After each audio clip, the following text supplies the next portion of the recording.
আসন্ন টাঙ্গাইল সদর উপজেলা পরিষদ নির্বাচনে উৎসবমুখর হয়ে পড়েছে টাঙ্গাইলের প্রতিটি ইউনিয়ন এবং টাঙ্গাইল পৌরসভার 18টি ওয়ার্ড। যারা প্রার্থী রয়েছেন তারা ভোটারদের বাড়ি বাড়ি যাচ্ছেন, নির্বাচনী বিভিন্ন বিষয়ে তাদের সাথে মত বিনিময় করছেন। ভোটাররাও উৎসবমুখর পরিবেশে ভোট দেওয়ার জন্য আগ্রহ প্রকাশ করেছেন। আমরা পর্যায়ক্রমে প্রার্থীদের সাথে কথা বলছি এবং তাদের নির্বাচনী ভাবনা আপনাদের সামনে তুলে ধরছি। আমরা এই মুহূর্তে রয়েছি টাঙ্গাইল সদর আসনের একজন প্রার্থী ফারুক হোসেন মানিক। আমরা তার সাথে কথা বলবো, তার নির্বাচনী ভাবনা আপনাদের সামনে তুলে ধরবো। কেমন আছেন আপনি? হ্যাঁ, আলহামদুলিল্লাহ ভালো আছি। ফারুক হোসেন মানিক ভাই, আপনি টাঙ্গাইল সদর উপজেলা পরিষদ নির্বাচনে একজন প্রার্থী হয়েছেন। ইতিমধ্যেই টাঙ্গাইলের প্রতিটি ইউনিয়ন এবং পৌরসভার প্রতিটি ওয়ার্ডে আপনার বিচরণ আমরা লক্ষ্য করছি। তো ভোটারদের কাছ থেকে কেমন সাড়া পাচ্ছেন আপনি?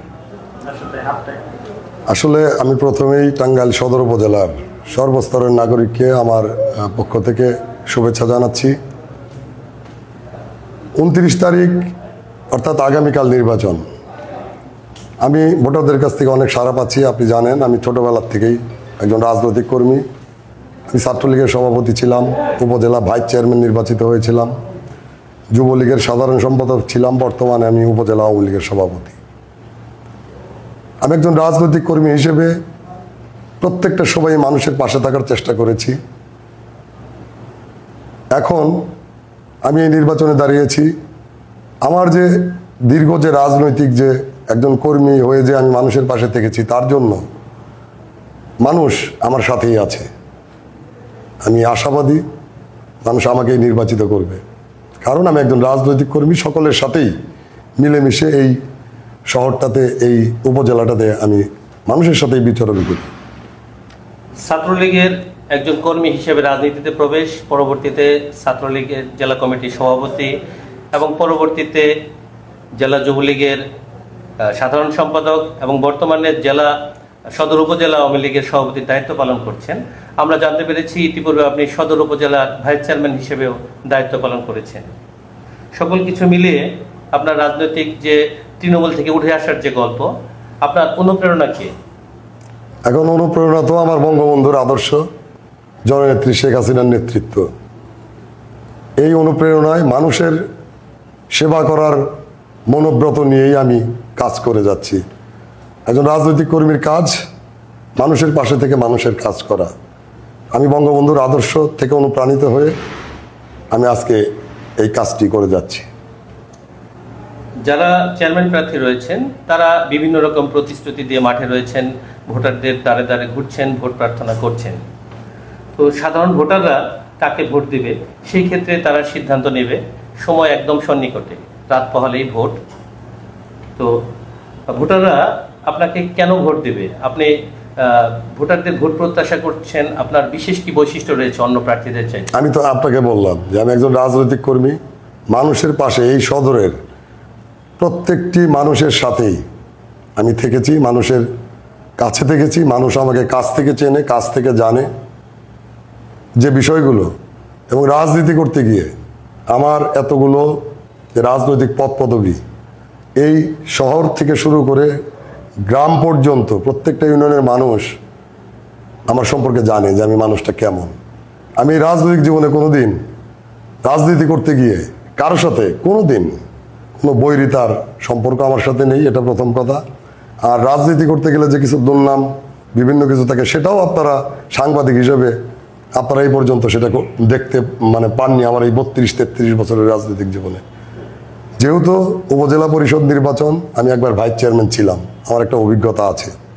এখানে সরকার দিবে, সেই সরকারের অনুদান বলেন, সরকারের যে ব্যবস্থাপনায় দেবে, সেগুলো সুন্দরভাবে প্রত্যেকটি ইউনিয়ন এবং পৌরসভার মধ্যে যে উন্নয়ন যে কর্মকাণ্ড, সেগুলো তো অবশ্যই করব।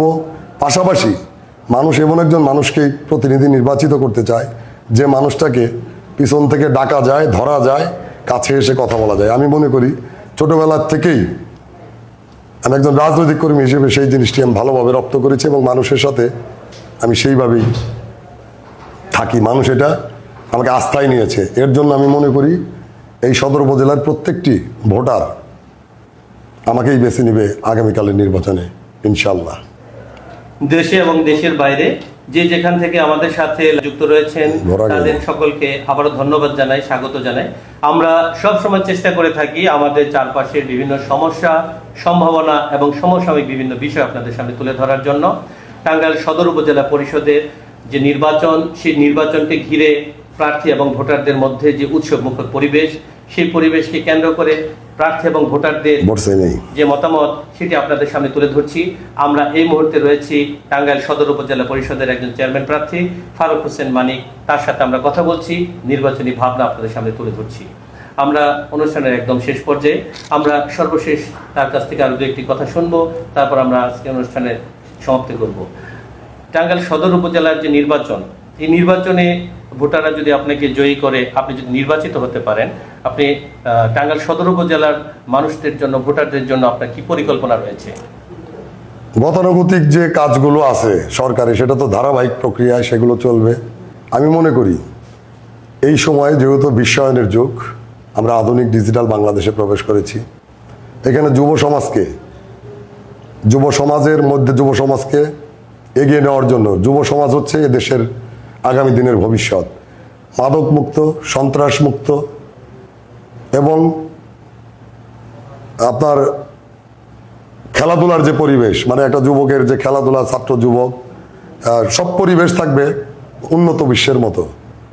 জননেত্রী শেখ হাসিনা বলেছেন গ্রাম হবে শহর। আমরা গ্রামকে শহরে পরিণত করার যে প্রক্রিয়া, সেই প্রক্রিয়ায় যাব এবং মানুষের সন্ত্রাস মুক্ত টাঙ্গাইল, আপনারা জানেন যে টাঙ্গাইলের একটি পরিবেশ এখন বিদ্যমান আছে, শান্তিময় পরিবেশ। সেই শান্তিময় পরিবেশও বিদ্যমান থাকবে এবং মানুষের যে কল্যাণকর যে কাজগুলো, সেই কাজের জন্য মানুষের পাশে প্রতিনিয়তই থাকবো, এটা মানুষ বিশ্বাস করে। এই জন্য আমাকে ঘোড়া প্রতীকে ইনশাআল্লাহ ভোট দিয়ে নির্বাচিত করবে। 29শে মে অর্থাৎ আগামীকাল যে ভোট গ্রহণ শুরু হবে, সেই ভোট গ্রহণ শান্তিপূর্ণভাবেই হবে, তেমনটাই প্রত্যাশা সকল প্রার্থীর, সেই সাথে আপনারও একই প্রত্যাশা। সর্বশেষ ভোটারদের উদ্দেশ্যে, বিশেষ করে নারী ভোটার এবং নতুন ভোটার যারা রয়েছে, তাদের উদ্দেশ্যে ভোট প্রার্থনা করে যদি আপনি বক্তব্যের শেষ অংশটুকু সমাপ্তি টানেন। আসলে আমাদের ভোটারের অর্ধেক হচ্ছে নারী। আমি তাদেরকেও বলবো আপনারা ভোট কেন্দ্রে এসে ভোট দেন।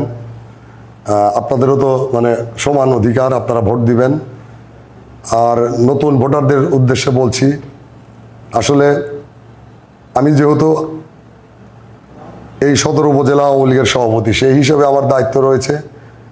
যুব সমাজের উদ্দেশ্য বলবো, আপনারা পড়ালেখাটা আগে ঠিক মতো করতে হবে। লেখাপড়ার পাশাপাশি খেলাধুলা থেকে শুরু করে সমাজের ভালো কাজগুলো আপনারা করবেন। মাদক থেকে দূরে থাকবেন, সন্ত্রাস থেকে দূরে থাকবেন, কিশোর গ্যাং থেকে দূরে থাকবেন। এটা হলো তাদের প্রতি আমার হলো বার্তা। আমার প্রতীক হচ্ছে ঘোড়া। আমি সকলের কাছে আমার ঘোড়া প্রতীকের একটি করে ভোট প্রার্থনা করে আমি আমার কথা শেষ করছি। ধন্যবাদ আপনাকে। এতক্ষণ যারা আমাদের সাথে লাইভে যুক্ত ছিলেন, সকলকে আবারও ধন্যবাদ জানাই। আজকের মতো এখানে শেষ করছি। পরবর্তীতে দেখা হবে নতুন কোনো জায়গায়, নতুন কোনো তথ্য নিয়ে। সে পর্যন্ত ভালো থাকবেন, সুস্থ থাকবেন। ধন্যবাদ সকলকে। আল্লাহ হাফেজ।